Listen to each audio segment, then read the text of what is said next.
Hey everybody, it's Miss Mona here. I am so glad to be talking to you again. I am fresh off of Freedom Weekend from the Oaks. If you didn't get to go, oh, I feel so sorry for you. We learned so much and we had so many breakthroughs, and I want to tell you about my first breakthrough. Now, in the beginning of the sessions, they talked about strongholds and soul ties, and then they talked about confession. We all know what confession is. We've heard it all our lives. But I bet you don't know what a soul tie is. And I bet you don't know what a stronghold is. I'm going to let you know. A stronghold is a wrong pattern of thinking. Do you know what they call a self-fulfilling prophecy? When you think you're going to fall, so you fall. Or you think that you can't find a good person, so you don't find a good person. That's what a stronghold is. My strongholds were rooted in my insecurities. I thought I wasn't good enough. I had bad self-image. I had a fear of rejection. So I thought everybody was going to leave me, and they did. I thought no one would appreciate the way I looked, and for a long time, I really believed that they did. That they didn't, rather.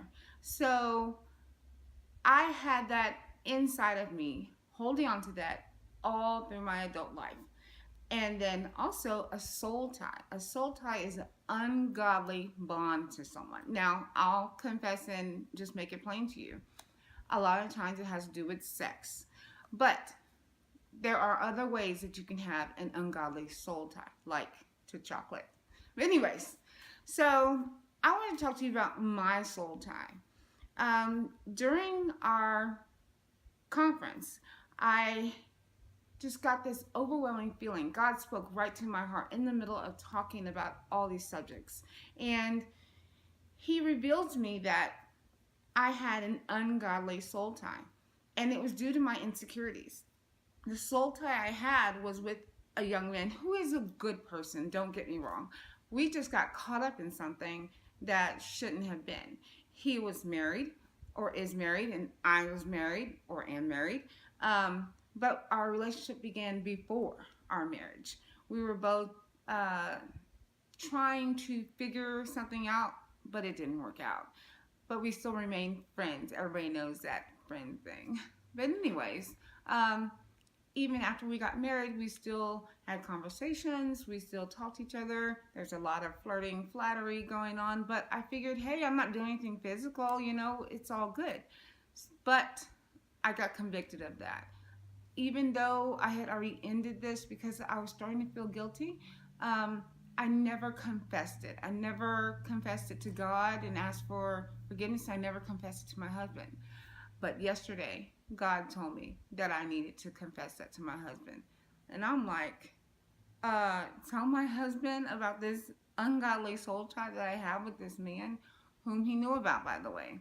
He just didn't know that I actually used that as to feed my addiction to needing to feel secure. But I told my husband right before the first break, I said, I need to talk to you. And he was like, is it bad? And I said, well, no, we'll see. So we went outside during the break, and I sat down and I confessed to him. I let him know that, my friend that I told you about,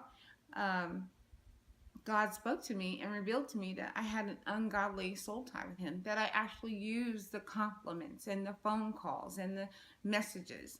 I actually used that to feed my insecurities. And by doing that, I actually opened up a door into our marriage where chaos could develop, bad things could happen. Because we all know it all starts with one phone call or one text. Hey, how you're doing? And then before you know it, y'all are going out just as friends. And then before you know it, you end up with something else going on. But even though we never took it to a physical place, it was still something that I was emotionally attached to. And that was wrong. I'm supposed to be emotionally attached to my husband. That's it. So you'd be surprised. Most people would be a little bit upset to find out that their wife is kind of having this emotional relationship with this other guy. But he didn't. He met me right there in that moment with love and compassion and understanding. He told me, Mona, I already knew. I knew something was wrong, but I trusted you that you would take care of it. And you did. And I was shocked and I was freed at the same time. He did exactly what God told me he would do, and I was so blessed at that time. God had already freed me from that relationship. I freed myself from the guilt when I confessed to God and let Him know that, yes, this is what I've done. And then I freed our marriage by actually going to my husband and confessing that I had this little indiscretion. So maybe you have something in your life that's kind of holding you back. Maybe you have a stronghold. Maybe you're dealing with insecurities. Maybe you have a soul tie that is ungodly. I pray that you search your soul and your heart and figure out what it is. Confess it to God. Ask Him what your next move is. Maybe you need to go to that person. Whatever it is, God loves you. And so does Miss Mona. I wish you the best. See you next time.